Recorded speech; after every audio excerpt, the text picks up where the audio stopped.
नमस्ते। आज बात करते हैं हमारे शरीर के एक ऐसे हिस्से की जो हमारी पूरी सेहत का कह सकते हैं सेंटर है, हमारी आंतें। हम ये पता लगाएंगे कि ये क्यों इतनी जरूरी हैं और उन 5 आसान सी चीजों को जानेंगे जो इसे नेचुरली बेहतर बनाने में मदद कर सकती हैं। कभी ऐसा लगता है कि कुछ दिन तो एनर्जी से भरे होते हैं और कुछ दिन ऐसे कि बिस्तर से उठने का भी मन नहीं करता। इसका जवाब हो सकता है हमारे पेट में ही छिपा हो। तो चलिए इस राज से पर्दा उठाते हैं। देखिए, हमारी आंतें एक बहुत ही कॉम्प्लेक्स इकोसिस्टम का घर हैं, जिसे माइक्रोबायोम कहते हैं। और ये हमारे महसूस करने के तरीके में, मतलब हमारे मूड में, एक बहुत बड़ा रोल निभाता है। तो ये गट हेल्थ का असली मतलब है क्या? ऐसा समझिए कि हमारे डाइजेस्टिव ट्रैक्ट में खरबों छोटे छोटे जीव रहते हैं। गट हेल्थ का मतलब है इन सब के बीच एक बहुत ही नाजुक बैलेंस बनाए रखना। बिल्कुल वैसे ही जैसे एक सुंदर बगीचे में हम अलग अलग पौधों का ध्यान रखते हैं। और ये बैलेंस, ये संतुलन बहुत ज़रूरी है। हमारी एनर्जी कैसी रहेगी, हमारा मूड कैसा रहेगा, वज़न और यहाँ तक कि हमारी बीमारियों से लड़ने की ताकत, यानी हमारा इम्यून सिस्टम, सब कुछ हमारी आंतों की सेहत से ही जुड़ा हुआ है। तो सवाल ये उठता है कि क्या होता है जब ये नाजुक सा बैलेंस बिगड़ जाता है।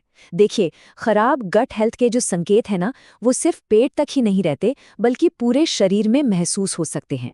जब हमारी आंत का ये बैलेंस बिगड़ता है तो इसका असर बहुत गहरा हो सकता है। हम सिर्फ पाचन की दिक्कतों की बात नहीं कर रहे हैं, बात हो रही है लंबे समय तक शरीर में रहने वाली सूजन की, स्किन प्रॉब्लम्स की और यहाँ तक कि हमारे मेंटल हेल्थ से जुड़ी चुनौतियों की भी। लेकिन एक अच्छी खबर भी है, हम इस बिगड़े हुए बैलेंस को वापस ठीक कर सकते हैं। तो चलिए उन 5 आसान सी चीज़ों के बारे में जानते हैं जो हमारी आंतों को ठीक करने और हमारी सेहत को वापस पटरी पर लाने में मदद कर सकती हैं। हाँ, सिर्फ पांच ऐसी कमाल की चीजें जो बड़ी आसानी से हमारी रोज की जिंदगी का हिस्सा बन सकती हैं। तो लिस्ट में सबसे पहले हैं दही और केफिर। ये दोनों ही फर्मेंटेड डेयरी प्रोडक्ट्स हैं जो प्रोबायोटिक्स से भरे होते हैं। ये प्रोबायोटिक्स के पावर हाउस है, मतलब इनमें वो जिंदा बैक्टीरिया होते हैं जो हमारी आंत में अच्छे बैक्टीरिया की फौज को फिर से बढ़ाने में मदद करते हैं। इसको ऐसे समझिए कि हम अपनी आंतों के बगीचे में नए सेहतमंद बीज लगा रहे हैं। अगले नंबर पर हैं लहसुन और प्याज। ये तो लगभग हर भारतीय रसोई का हिस्सा हैं ही। अच्छा, प्रोबायोटिक्स तो नए बैक्टीरिया जोड़ते हैं, लेकिन लहसुन और प्याज प्रीबायोटिक्स का काम करते हैं। मतलब ये हमारी आंत में जो अच्छे बैक्टीरिया पहले से मौजूद हैं, उन्हें खाना देते हैं, उन्हें बढ़ने में मदद करते हैं। हमारे लिस्ट में तीसरी चीज है एक बहुत ही आम सा फल, केला, जो हर जगह मिलता है और किफायती भी है। केले में एक खास चीज होती है जिसे रेजिस्टेंट स्टार्च कहते हैं।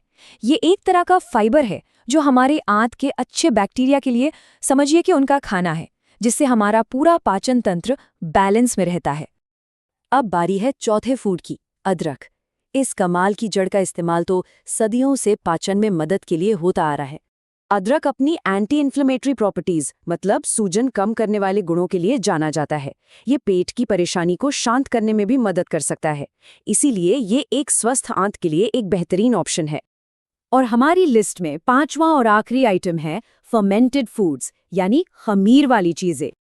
देखिए, फर्मेंटेड फूड्स बहुत ही ज्यादा फायदेमंद होते हैं क्योंकि ये हमें कई तरह के प्रोबायोटिक्स देते हैं।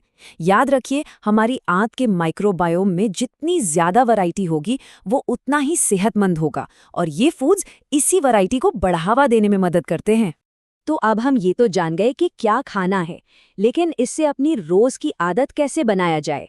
चलिए इस जानकारी को अमल में लाने का एक बहुत ही आसान सा तरीका देखते हैं।